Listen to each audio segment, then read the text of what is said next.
to have with us Dr. Hazo. Tonight, in the second of our two-part series on the poetry of marriage, he'll be reading some of his own poems. And I have here copies of his most recent publication, Sexes, the Marriage Dialogues, for anybody who would like to read along. Well, if they don't want to buy them, just lend them to them for the next hour or so. Right, and I'll remind everybody that these have also been discounted. If you're interested in taking one home with you, they're $15.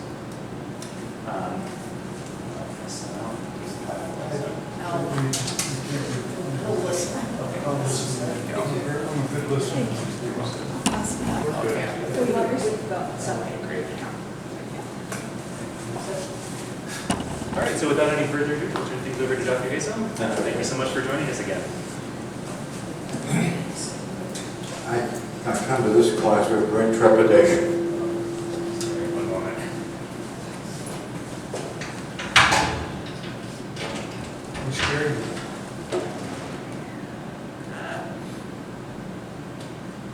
Is that better? Is that better? Is that better? Yes, that's great. That's Okay. good. Anyway, I've written these poems over 20 years. And I have no intention of publishing them. And I met a woman who was an editor at Northwestern University. And she said, do you have a book that we could publish? I said, I have one book, and they're dialogues between wives and husbands. She said, that sounds interesting. So I gave her the book, she called back and said, we're going to publish it. And my closest friend is an advisor to married couples, and she teaches a marriage course, and she's already adopted it for her. God help her. Anyway, my wife did not like this book. Period. I said, why? She said, well, I think it's about us. And a lot of people thought that. But I tried to explain, I got nowhere. I said, Shakespeare never killed anybody, but he wrote about murders and murderers. Dostoevsky never killed anybody, but he wrote a magnificent novel called Crime and Punishment about a man who killed an old woman with a hatchet. He never did that. So I took the same liberty. There are one or two poems in here that are personal. I'm not going to tell you which ones they are. She liked those two. But after that, I think it's about us. So in order to do this the right way, I'm going to put each of the women in here on the spot. I'm going to pick a poem, and then I'm going to ask you to read the woman's part. I'll do everything else. I'll read the man's part, and I'll do the interlocutory comments and everything else. So, Janine, I want to start with you. Oh. Okay. A poem called The New Deal on page 5.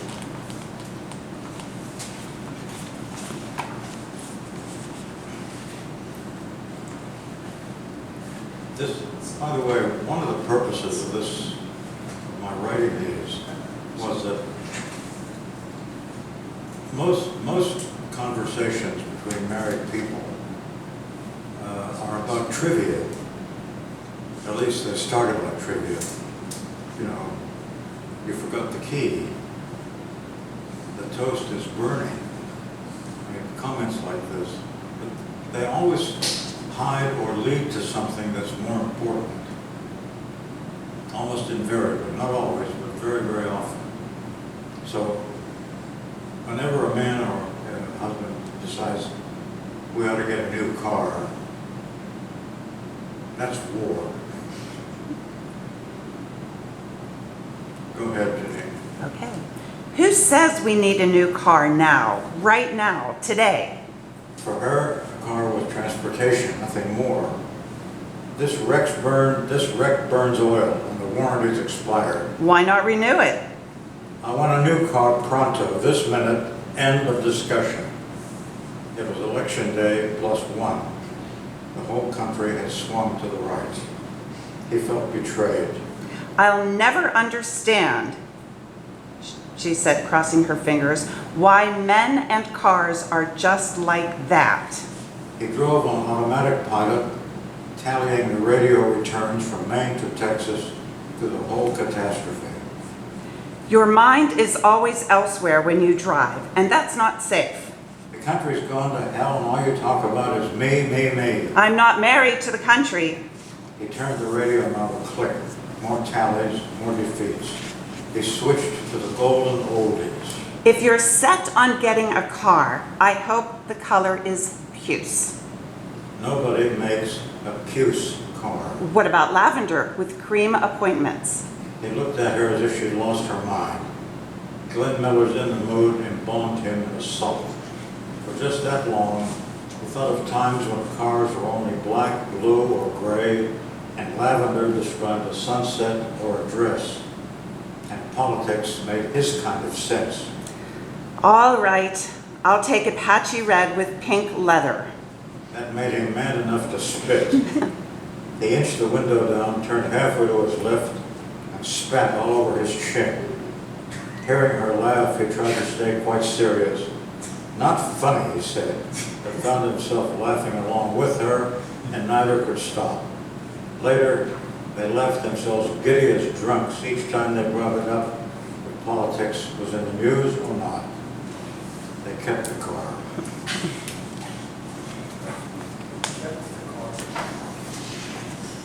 What's behind that? I said, there's always something deeper behind it. There are a number of things behind it. What are some of the things just occur to you that might be behind this? He didn't discuss it with her in the first place. He did not discuss it with her in the Yeah, first absolutely. I mean, place. He just, she's a follow-up in this conversation. He never mentioned this. I think we need a new car, and that's it. So we'll have to settle for a puce car. Anything else? I don't know what color puce is either. Probably puke, puke green. It's puce. What color is it? I did look it up once. I think it's a yellowish. Isn't puce a yellowish? Just, yeah, yellowish Something green. like amber. Maybe, Is that yeah. true? I don't know. I mean, I don't even. What's the description of puke? What else might be behind this? I mean, the first thing is she's overlooked. It's like my granddaughter. She's 13. 13. And she's beautiful. And she's smart. A bad combination. So I said, honey, why do you worry so much about your fingernails? They're important, Papa. Fingernails are important. I said, don't get excited. You don't tell a woman not to get excited. She's 13. I don't know what to expect next year.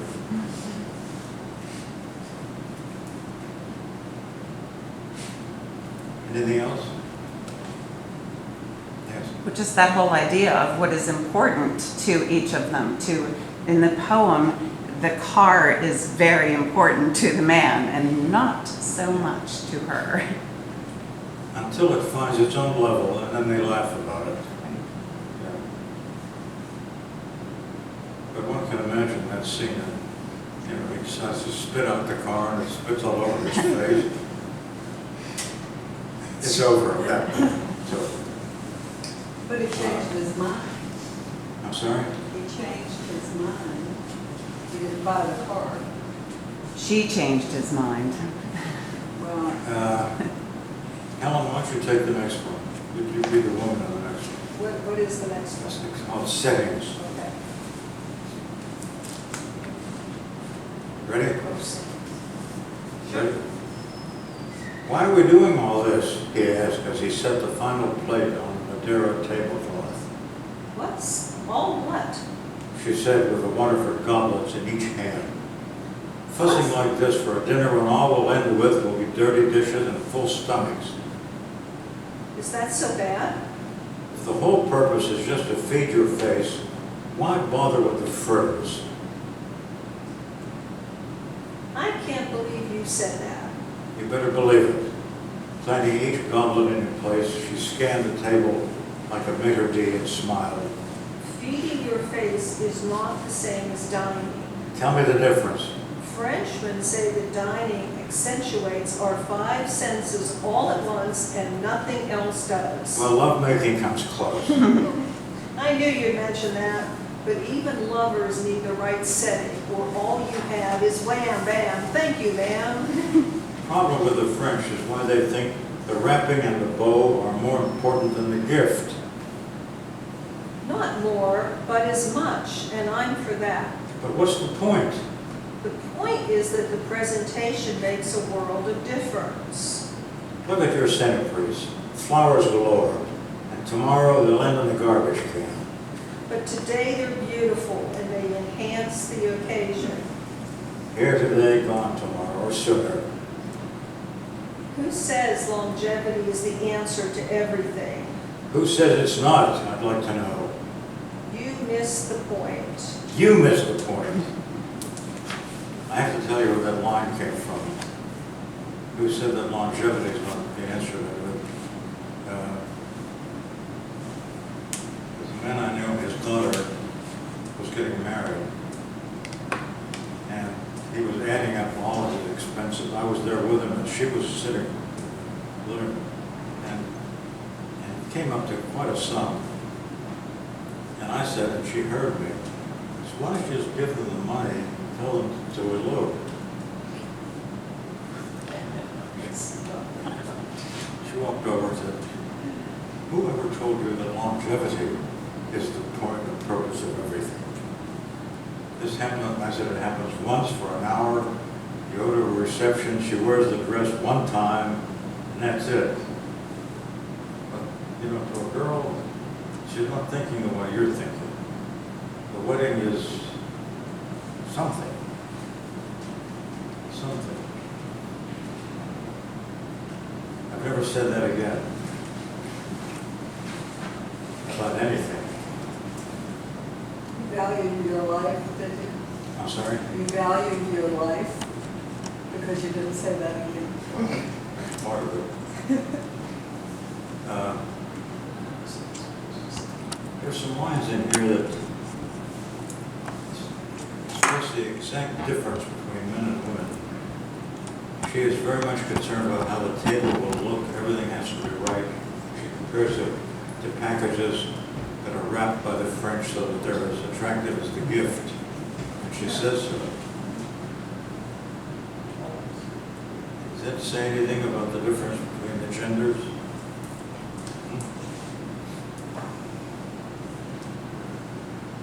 Does it say that you person? Yeah, it's, I think some value the result or the end, and some value the process, often women, or the experience in itself. It's more than appearances, isn't it? I mean, if you're wrapping, I've seen gifts wrapped so beautiful, I don't want to open them. And if it's more than appearances, what is it? What's the more? Beauty. The meal. The meal. The what? The meal itself. No, the meal, I grant you that the meal is important and all that. The food. But when she mentioned the French, I had a French chef tell me, and they believe this, they said the eating or dining actuates all the five senses at the same time. You talk, you eat, you taste, you hear, you listen to people, you touch, simultaneously. And he said, that's why the French cannot tolerate fast food joints. They tried to build a McDonald's in Marseille. Did you read about that? They blew it up. Somebody would blew the thing up, and it never was erected after that. They thought it was just an insult to food. They're very particular about that. I mean, there's no haste. I mean, it's all done with a kind of superb taste.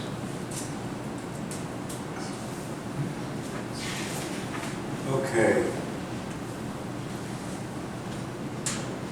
There's a story behind this, but I'm not going to tell you now. It's called 98.6. What page are you talking It's about? on page 17. Who can be a little dramatic? Go ahead. I can't go through with this. She said as she straightened the hem of her dress. Of course you can, he answered with a thumbs up smile. Easy for you to say because you do this all the time. How's my hair? Hair's fine. And my dress? Perfect. You're just saying that. Nothing he said had helped, and it had been that way for weeks. I never should have worn this dress. Forget the dress. It's you they voted for, and you they've come to hear. Where will you be? Backstage, but I can still applaud. I can't remember my speech. If you forget, just improvise and say what's in your heart. She turned to kiss him, then changed her mind. Is it good or bad luck to kiss before a speech? Who cares, he said. If it's bad, we better not. They eased into the wings just as the chairman introduced her. I'm suffocating in this dress. Everyone's the same Fahrenheit inside, so just relax. Go ahead. She walked on stage. Oh, I'm sorry, that's my line, I'm sorry. Everyone's the same Fahrenheit inside, so just relax. She walked on stage to loud applause while she stood back and listened as she spoke without a note or flaw. Exiting to more applause, including his, she stopped to receive a standing ovation. Later he told her, "I knew you could do it," Why not? she said, and let him kiss her. I told you I could do it from the very beginning. So why should you be surprised?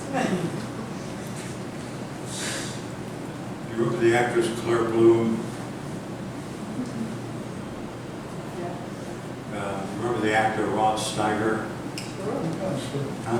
Nobody?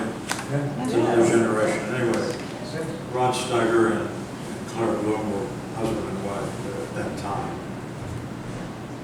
And I invited her to come to the poetry forum to do a program of Shakespeare. Now this is a Shakespearean actress. She was just like this. I can't do this. And he kept saying, "No, you can."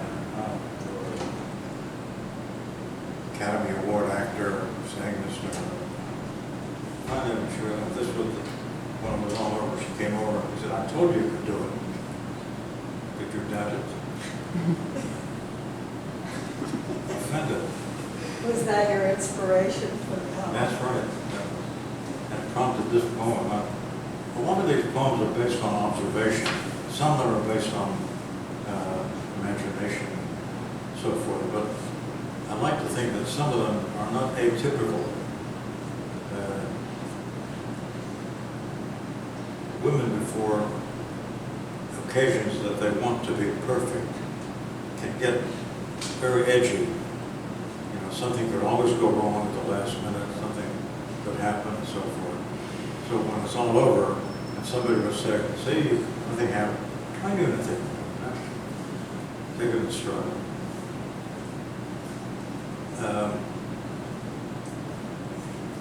Mrs. March, will you do this one for me? It's called Rummagers. It's on page 22. You have a great last line here. You ready? "Why are we keeping these?" he asked, hefting 3 pairs of high-heeled snow boots from a box. They'll come in handy when the snow gets deep. "But why 3 pairs? They're different colors, Jack, to go with 3 different outfits. Look at how high they are. And tell me when we ever had 2 feet of snow." It's always possible. He flung the snow boots near the box and sat and said, "We're here to rid the house of junk, or am I wrong?" Not wrong, just impatient. She answered and stood akimbo. "After 6 hours, we've thrown out nothing but a shredded shower curtain, a rubber bath mat, rubber bath mat, and a broken vacuum cleaner. That's a start. He got to his feet and huffed. She huffed him back and said, Is that your way of saying you're disgusted? not just disgusted, but tired and fed up. Why? Maybe it's time we threw out dresses and coats you haven't worn in 30 years. Why do you get so mad at me for saving things? Accumulating is not the same as saving. What do you want me to do? When in doubt, throw out, he said, and pointed to a rack of dresses sleeved in plastic bags. I don't have the heart to pitch what are still good dresses. But never worn. The price tags are still showing. Should I have worn them home from the store the way you do? What's better, to wear what you buy or leave them to strangers when you're gone? Well, I'm keeping every one of these if they're 30 years old or not. But you're not what you were when you bought them. Yes, I am. End of argument. But you're not what you were when you bought them. I'm sorry? That last line is good enough to get you killed. Well, women tell a different kind of time. Different kind of time, entirely.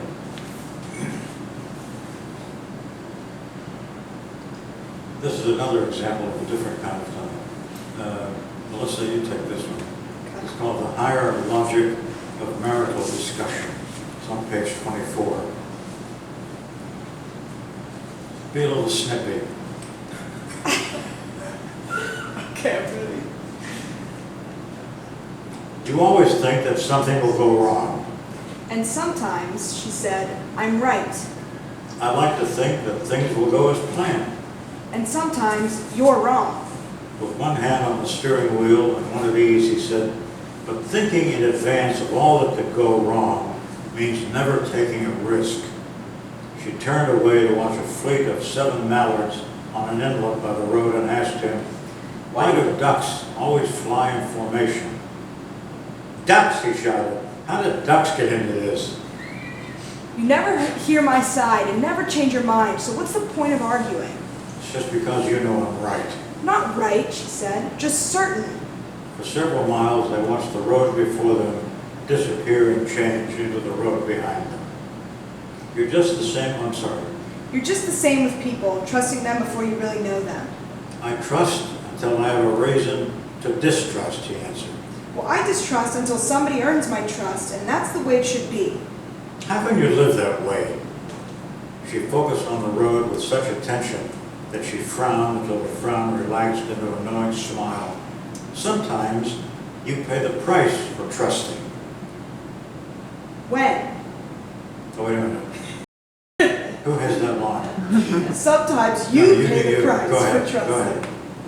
Sometimes you pay the price for trusting. When?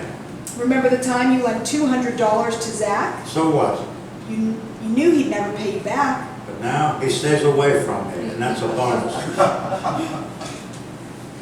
She lifted her hands and let them drop on her lap. And what about the waitress at the Howard Johnson's half an hour ago? What about her? She was the worst waitress we ever had, and she was rude, but you still tipped her double what you normally tip. I wanted her to feel ashamed. She lifted her hand and shook her head and huffed a louder than normal huff. Did you have to huff? She smoothed the wrinkles from her dress and turned and stabbed him with a stare. I didn't have to. I wanted to. Now, why do these take place in a car? A couple of our stories tonight have taken place in an automobile. Why? I don't know.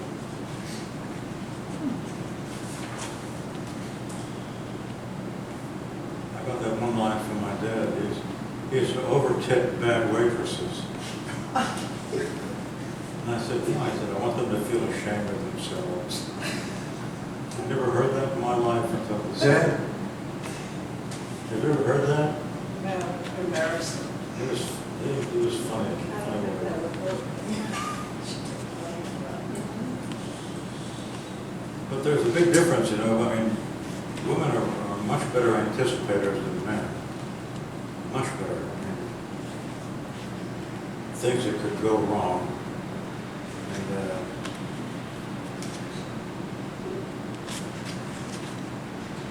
testament to that. I know many times we've together. Don't you think There needs some there's, change, and she always had a dollar or two tucked away in some pocket. How many times that saved us? You know, put another quarter in the meter. I don't know.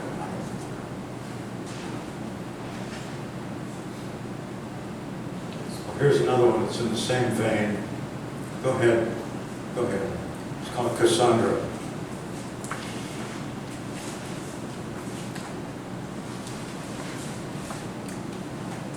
You never look ahead, and that's your problem. I look around, he answered. Where else is there to look? I mean, anticipating things that could go wrong. You sound like someone selling insurance. She brushed the toast crumbs from her bathrobe sleeve and sighed.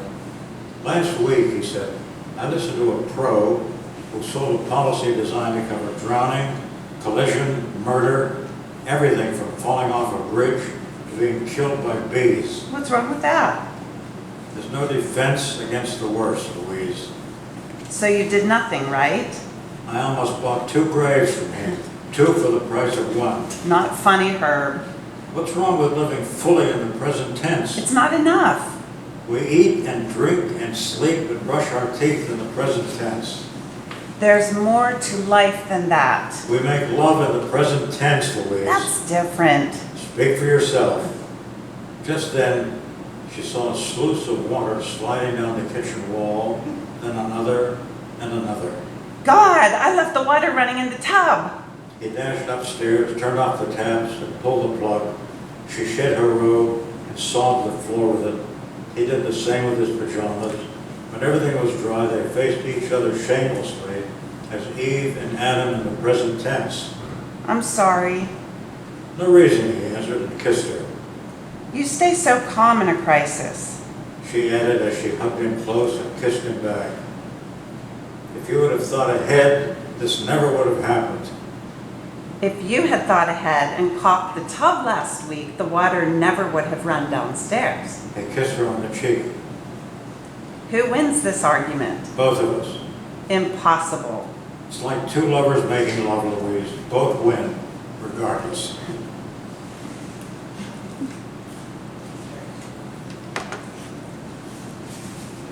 No, this is one that I love this. Go ahead and listen. Undertones? Undertones, yes.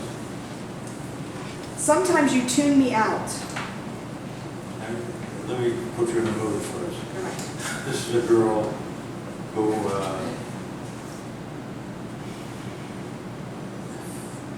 I'd say she feels she's been overlooked a little and not listened to enough. And it's now, she's made it into a crisis of her choosing. Okay. Go ahead. Sometimes you tune me out. He stopped reading and smiled at her. Why would I do that? I don't know why, but you do. I like to think I listen carefully, especially to you. You listen, but you don't hear me. He tried to name what lurked behind her words. Frustration, boredom, envy. At times like this, he thought not answering was best. That's typical of you, to say nothing or leave the room. What's wrong with that? It's what men do, but women know that one of Shakespeare's ladies said it best. I'm a woman. What I think, I say. I say what I think. 2 days later. Better late than. He knew her mood would make her say she had to get away, that anywhere was better than here, that what she had was nil compared to what she lacked.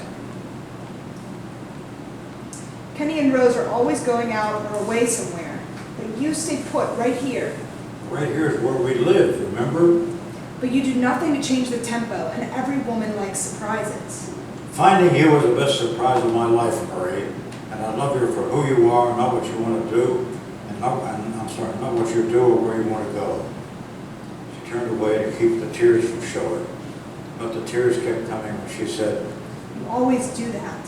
Do what? He offered her his handkerchief. Accepting it, she said, You always say something that makes me cry when all I wanted was a good old-fashioned fight. I've seen that with neighbors or whatever.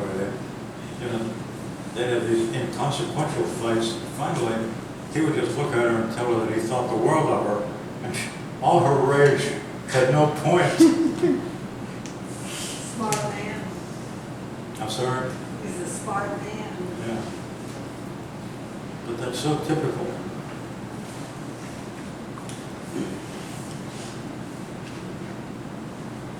Here's another one. Equally typical and equally illogical. It's about how married people break and make up. Helen? He said, I'm not ignoring you. Where are you? What page are you? I'm on page 32. Would you do it, Helen? He said, I'm not ignoring you. She called him a name. He mumbled what she thought she heard. And don't say a word about my mother, you egotist. He held a single scrubbed potato in his hand and said, I asked you for another, and your mother had nothing to do with it. Don't lie. He denied whatever she denied, whenever she denied whatever he denied. Meanwhile, the dog hid in the pantry. You think more of that dog than you do of me.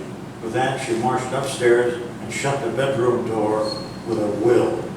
When she returned to the kitchen, she was dressed for the street. I'm going to my sister's, so don't wait for me. Dinner's on the table. I hope you enjoy it. Remember Ernie Kavanaugh? She started to leave, then turned. What about Ernie Kavanaugh? What about who? Ernie Kavanaugh, you brought it up. I saw him at lunch with his wife, that's all. He looked great, and they looked great. He couldn't look great because he's still in love with me. I doubt if anyone could stop being in love with you. Who is she? She said her name was Gretchen. Gretchen. Gretchen. Did Ernie ask about me? So many times he made me think you married the wrong man. Don't say that. Maybe it's true. I'd never marry a man with dirty fingernails, and Ernie had dirty fingernails. I thought you were going to Ruth's, I changed my mind. she said as she sat across from him and added, I can change my mind whenever I want to, can't I? this is a complete study in illogic. Complete study. He denied whatever, she denied whatever, she denied whatever. I'm so sorry for the dog. Mrs. Mertz, you want to do this one with me? Okay. How married people argue. It's my favorite one in the whole book. Love this. This is the first. No, that's okay. I like to This is the listen. first dialogue that I ever wrote. This one. Because they disagreed on nuclear disarmament. Because he'd left the grass uncut. Because she'd spilled a milkshake on his golf bag, he raced 10 miles faster than the limit. Stiffening, she scowled for him to stop it. His answer was to rev it up to 20. She asked him why a man of his intelligence would take out his ill temper on a car. He shouted in the name of Jesus that he never ever lost his damn temper. She told him he was shouting, not to shout, but shouting was a sign of no intelligence. He asked a backseat witness, totally invisible to anyone but him, why women had to act like this. She muttered, Men. as if the word were mouthwash or spitting in a sink. Arriving at the party, they postponed the lethal language they were saving for the kill and played happily married. Since all the guests were gorging on chilled shrimp, the fake went unobserved. She found a stranger's joke so humorous, she almost choked on her martini. He demonstrated for the hostess how she could improve her backswing. All the way home, they played Married and So What? She frowned as if the car had a disease. He steered like a trainee, heeding all speed limits to the letter, whistling Some Enchanted Evening in the wrong key, and laughing in a language only he could understand. At midnight, back to back in bed, He touched the tightness of her thigh. She muttered, I'm asleep. as if her permanent address were sleep. He rose and roamed the darkened house, slammed every door he passed, watched a prison film with George Raft. The bed at dawn, he heard the tears she meant for him to hear. He listened and lay still, because they both had round-trip tickets to the past, but only one-way tickets to the future. He apologized for both of them. They waited for their lives to happen. He said the hostess's perfume was eau de turpentine. She said the party was a drag, no humor.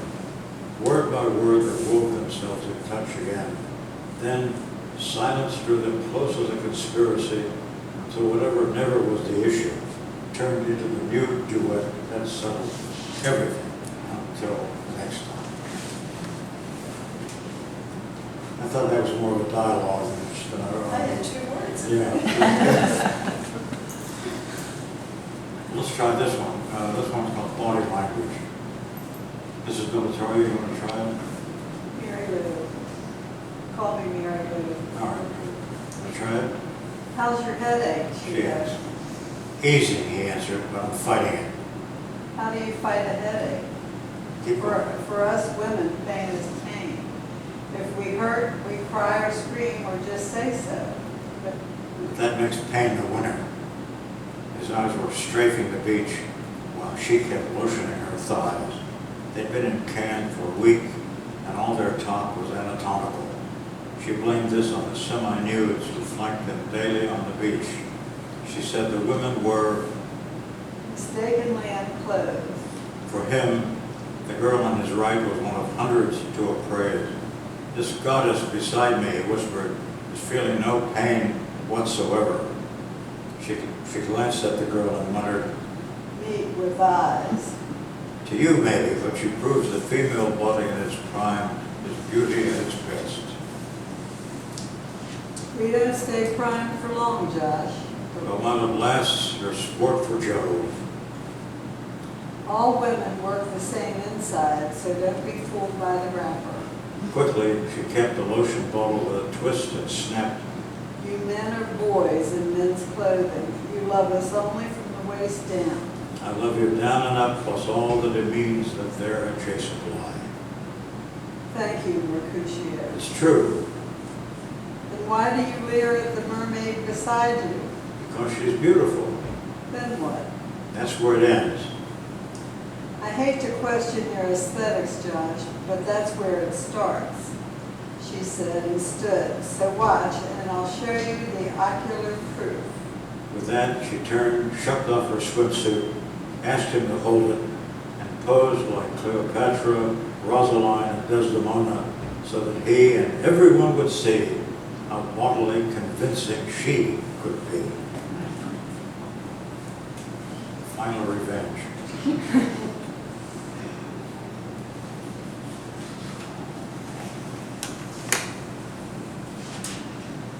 One called Rank and Fool, on page 41.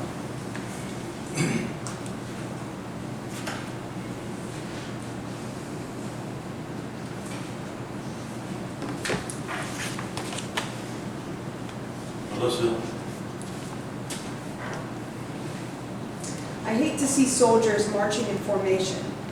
it takes discipline, he muttered. But what's the point? The point is that it makes a group into a unit, teaches men to act on command, instills obedience.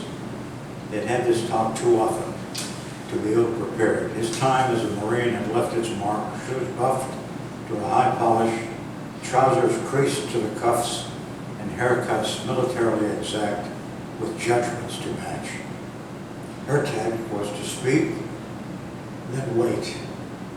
It's all a front, so strangers can kill strangers, murder incognito. It's been that way since wars began. Even courage doesn't matter. The side with the best weapons wins. All wars are decided in the end by men with guns in their hands.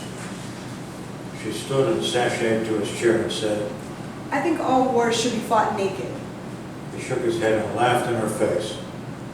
She repeated, I think all wars should be fought naked. now what genius came up with that? Just me, on my own. Forget it. No one would be able to fight in the cold months, and in the hot months, no one could recognize the enemy because everyone would be in the same uniform. How can men make war naked, for God's sake? That's just what I said. Say it again. You said it for me. I said that men can't make war naked.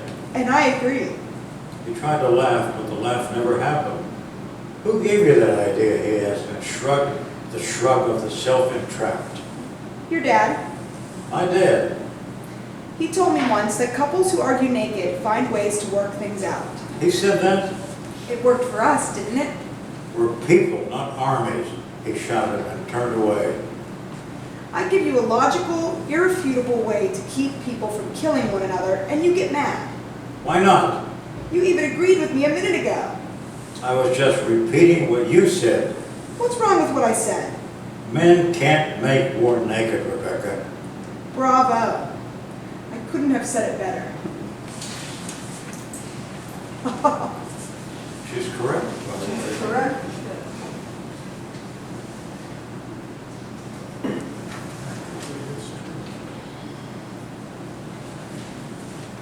This is based on another conversation. It's called Duly Noted. It's on page 48. Honey, I didn't get your name. Erin. Aaron, will you do this one with me? Sure. A man called yesterday and asked if I was a housewife. And I listened and told him I'm not married to a house. they were sitting on their porch, she on the glider, he in a chair. She was gliding higher than usual. For men, we're either seen as adjuncts or bodies on call, nothing in between. I see you as barber. What's wrong with that? But this barber doesn't have your options, John. Options. Opportunities, outlets. He leaned forward and smiled.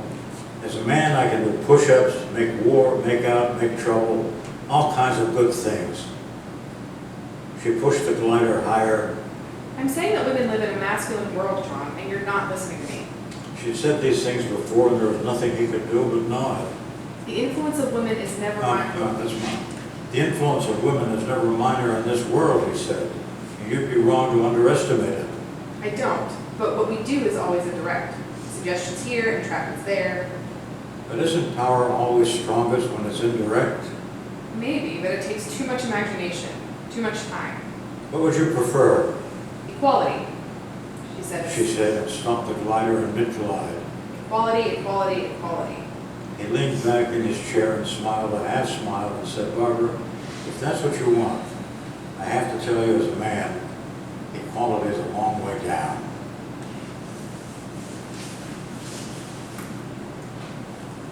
That is an actual conversation with a lawyer and his wife. And she's right, equality is a long way down.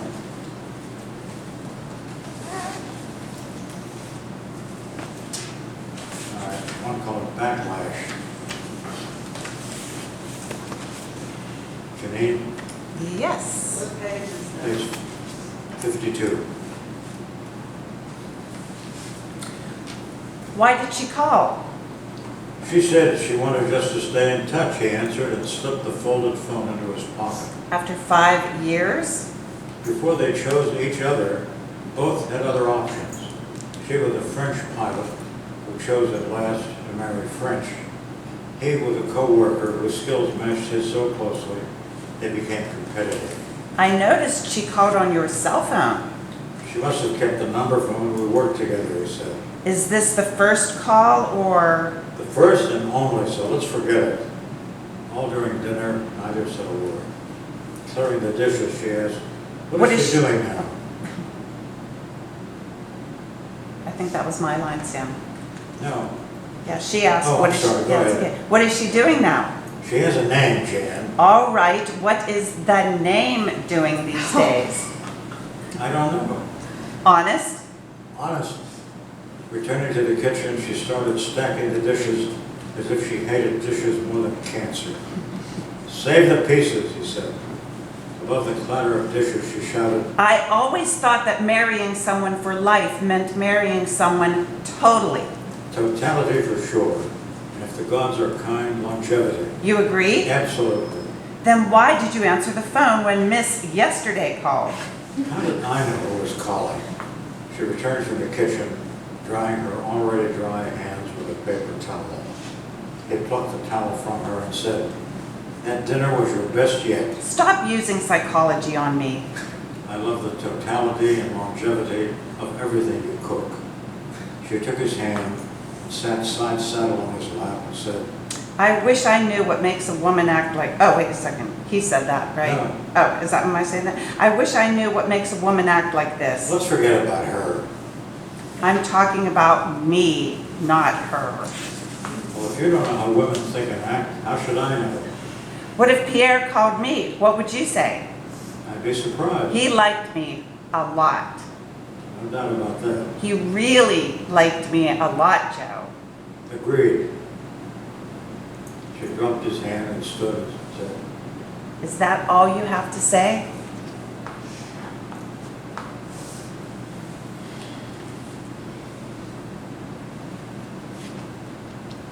"What you said that?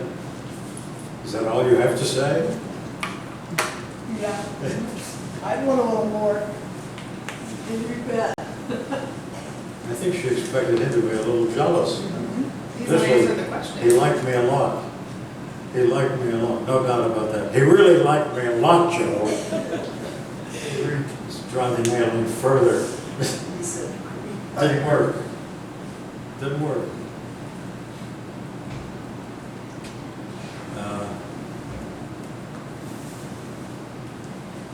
Alan, I'm going to saddle you with this one. It's called Checkmates.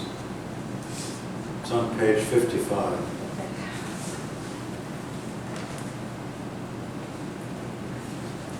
She played to win. He played to play, or pass the time. Each time he saw a chance to win, he let it pass. It made for peace. In chess, the strongest man's a queen. She said and tapped her queen for emphasis. Not just in chess, he mumbled, and castled. Checkmate. She claimed, moving her queen to close the trap. He looked at her and smiled. "I lose again." Sometimes I think you lose on purpose. "Not true," he lied. Did Janet play chess? Why bring her up again? She was the other woman for a while, remember? There was no other woman. Did she play chess? She played. Did you let her win the way you let me win? You're pretty sure I lost on purpose, aren't you? Was she good? As a matter of fact, he said and stood and stretched, she was very, very, very, very good. He watched her slowly box the chessmen, his and hers, before she whispered like a woman talking to herself. That was one very too many. And it is, you know, it ruins the whole rhythm of the line. yeah. She was very, very, very expected to, very, very, very good. She was very, very, very, very good.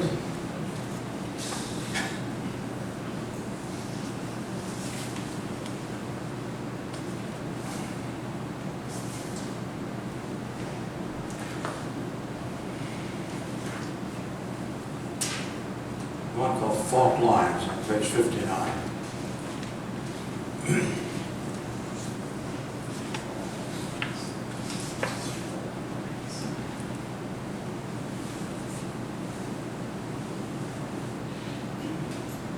Maria, you want to try this? Yeah, Very good. Mary Lou, not Maria. Um, Mary Lou. All right. Why does sex draw people together when they're young, she mused, but keeps them apart when they're older? Be more specific. When we were 30, we made love whenever we chose, but now we make love when we can. Blame it on age, I guess. He loosened his cummerbund and snapped off his bow tie. She shucked her heels and sagged on the sofa. The urge is there, she sighed, but nothing else is, and that's not fair. No argument there, he nodded, dropped his tuxedo jacket on the chair and yawned. Is that your answer? What prompted all this talk of lovemaking, especially now? That's my line. Oh, What prompted all this talk of lovemaking, especially now? you. Me? Each time you, I'm sorry, go ahead. Each time you danced with me tonight, you kept gawking at the younger women on the floor. Not gawking, just looking. See, you admit it. If beautiful women impress me as beautiful, is that a fault or just an occupational hazard? You don't look at me like that anymore. He walked to her and kissed her on the forehead. You're still my first wife, she said, for all these years. Years have nothing to do with it, she answered and frowned. I want that old reckless passion we used to have. He kissed her again. I think that nurse was right the day I had my physical. The one who ordered me to leave the room before you said I was your husband? Oh, Go ahead. she said, you might as well stay. You've seen it all anyway. Nothing like frankness. She stood and faced him. That's the problem. That's what kills everything. What's that? Familiarity, familiarity, familiarity. It hasn't bred contempt, if that's what you mean. It's bred indifference, and that's worse. She retrieved her shoes and wiped her eyes with the back of her hand. I'm not a mystery. No, go ahead. I'm not a mystery to you anymore. Leave mystery to young lovers. They need it. But that's what I want to be. Young or a lover? Both.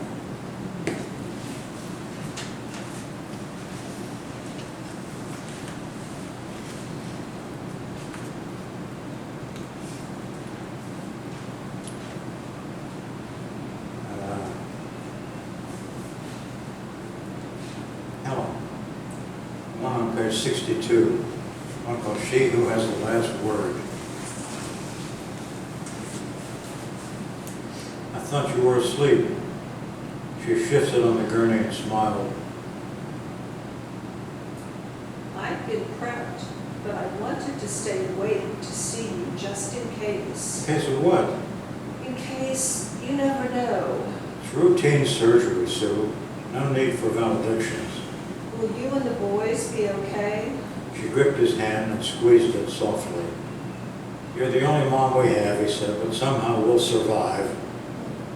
I wouldn't be much of a mother if I didn't worry. Her hair was knitted loosely on the pillow, and a white sheet covered her. I had to give the nurses all my hairpins and my rings. Mothers aren't supposed to worry about things like that. Why not? They're trivia for women, that's all. You don't stop being a woman just because you're a mother. Who takes the priority? The one who speaks last. The surgical nurse approached and said, "We're ready for you, Susan." Susan smiled slightly and looked at him so tenderly he felt wounded. Tightening her grip on his hand, she said, If anything happens, take care of the boys. "Nothing will happen.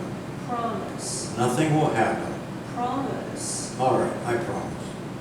The nurse pushed the gurney slowly in the corridor toward a pair of automated doors. The doors flared open like wings as Susan glanced back and whispered, How How do do I I look? look? I actually saw that happen. Who speaks last, the mother or the woman? The woman spoke last. I don't know. Well, this is another based on an actual fact. There's not a thing imagined. I was there for the whole thing. RSVP.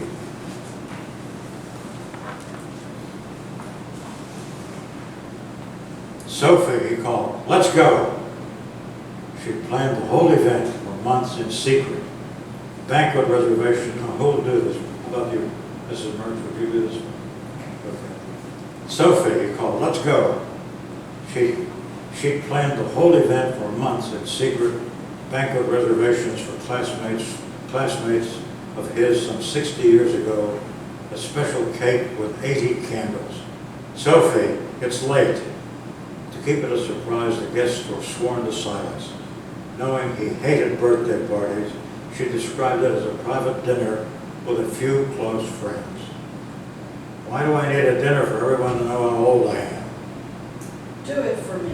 "You're 3 years younger. So what? You don't know how it feels." Such arguments went on for weeks, and twice he totally refused to go. Do it for me, Why should I do it for you? because I asked you, Abe. Don't ask me. The secret burst when a caterer called while Sophie was shopping. Abe answered the phone, listened and gasped. 200 responses for what?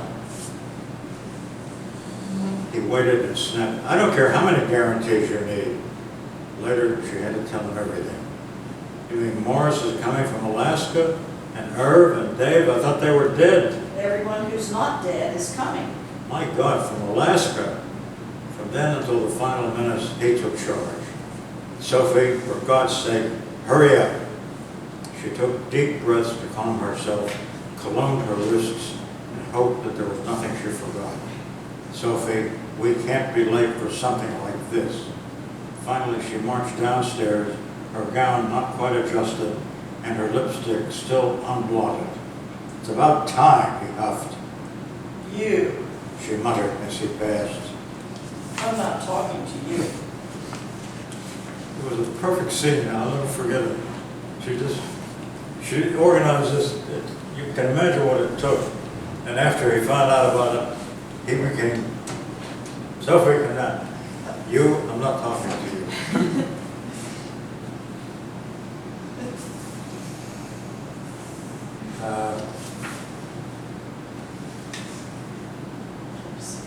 Oh yeah. The sum of 1 plus 1 is 1.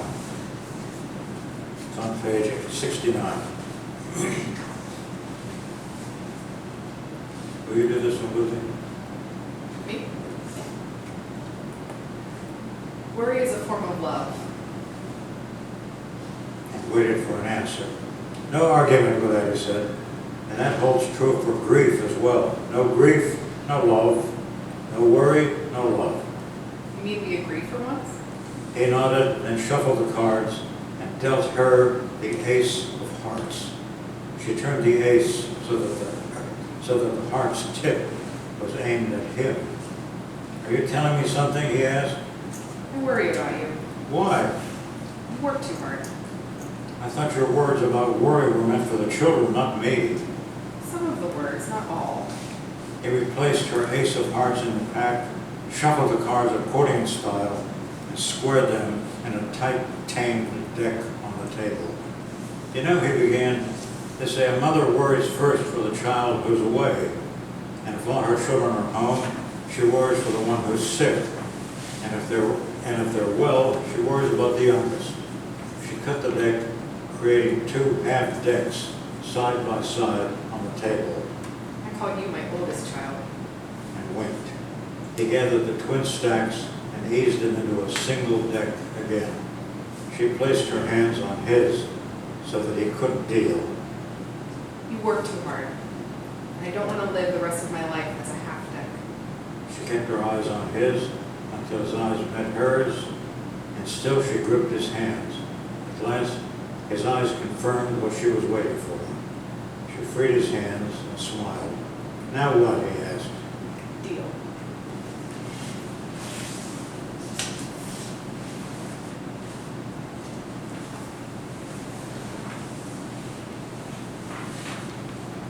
You know what's behind that. I mean, the deeper meaning.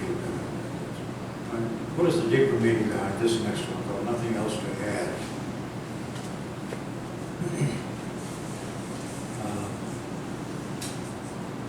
Janine? What did you say to Brian? What could I say, he answered. I'm not good around grief. You're driving back slowly from the funeral. I think our being there for him said everything. I hope so. They had the look of a couple who had heard bad news once too often. How old was Janet? 40-something, maybe 50. He steered into the driveway and parked but left the motor running. They sat in silence. It makes me wonder which Yeah, one of us, that's oh, is that fine. you? Okay, sorry. Makes me wonder which one of us will die first, he mumbled. Don't talk like that. He shut the motor off and faced her. What would you do if you were left alone? He waited long enough to know that he'd asked the right question at the wrong time. Some people say that women deal with loneliness better than men, he added. We are no different than men that way, except we hide it better. Would you ever marry again? Are you being funny? Just wondering. She took a deep breath and let it out audibly. I think that people marry once, not only for the sex side of it, but for everything that goes with it. Feelings, decisions, promises, all of that. Does that mean no second marriage if the wife or husband dies? She drew another audible breath.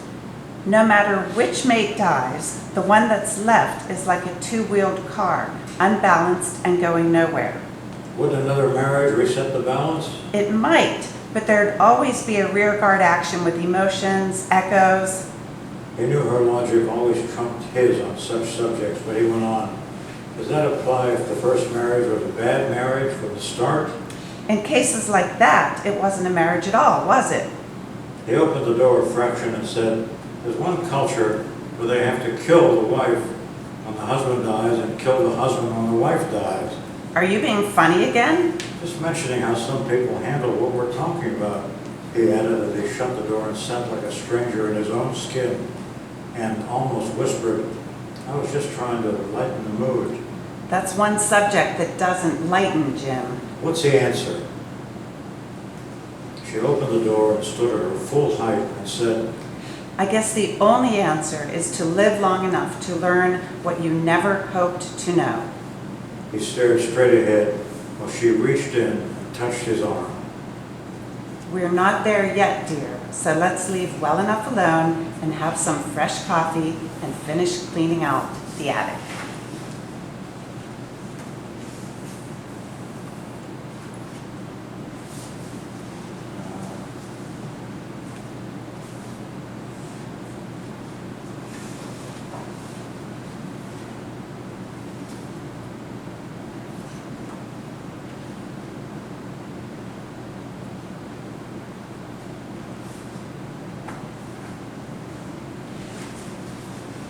Take a look at the poem called Refocus. Even after I wrote this poem, I never knew what to make of it. And I still don't. Where are you? It's on page 76.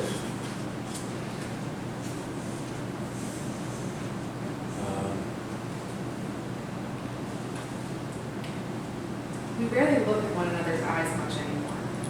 It's not as if we never did, he answered and grinned. But now I want each time we look to be like the first time. Or last, he countered, and her smile faded. She looked at him as if she thought his words a mockery and asked, why did you say that? Or why did you say that? Oh, I'm sorry. Why did you say I that? read your mind. She looked at him as if she thought his words a mockery and asked, Why did you say that? just came out, I'm sorry. He concentrated on the baked potato on his plate while she arranged and rearranged the napkin on her lap. I didn't mean to spoil the moment, but I guess I did, he said, trying to touch her hand. She spoke as if to some third party in the room. I think that couples really stop seeing one another once they stop looking in each other's eyes. Was that right? Yeah, that was supposed to be yours. Did I read your line again? Go, you read it. You read it better. She spoke as if to some third party in the room. I think that couples really stop seeing one another once they stop looking in each other's eyes. Is that an old saying you just made up? It's true, regardless. Why? Because the eyes can't lie, and lovers need that kind of reassurance all the time, or else they can't go on. Including us? Of course. That's what I was trying to say when I said what I said. Say it again. He pushed his plate aside so that nothing was between them as he said, if every time should be the first, then any time could be the last, and that says everything. Is that your way of saying every time's the first and last? Right. Only? Right. I never thought of it that way. What other way is there to think of it? After she turned and put her hand in his, they looked in one another's eyes so long, it hurt. You can't force that. All right, look at the one called The Ballad of the Old Lovers.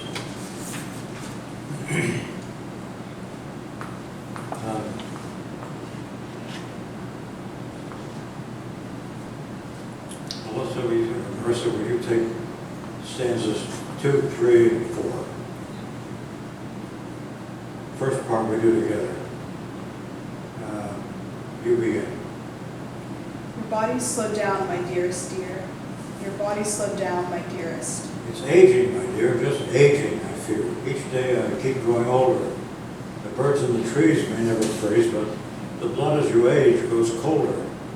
Remember the days when we used to play and hug on the sheets of the bed there? You'd touch me here and touch me here, and then we would wrestle together. Instead, we lie now like the dead there and listen all night to the weather. Remember the money we managed to save and plan to enjoy in our 60s? Well, 60 has come and 60 has gone, and what have our savings returned us but travel in season without a good reason and tropical sunlight that burned us? Remember the friends we knew when we and our friends were younger? Where have they gone, and why don't they write, and why have the decades divided? All those not alive from those who survive, no matter how well they've provided. But why blame our fears on the innocent years? They're gone and beyond reliving.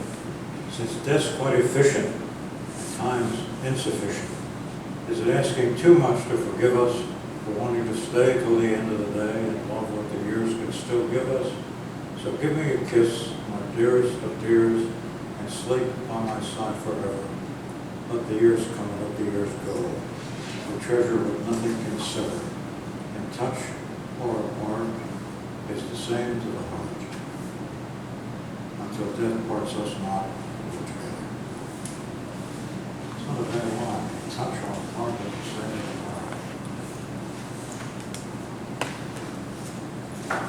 Any questions? Any of these seem far-fetched to you?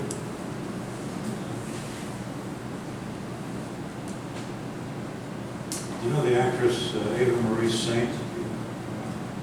She wrote a blurb for this. They sent her this book. And she said he wrote a love of marriage with insight, art, and humor. Very nice.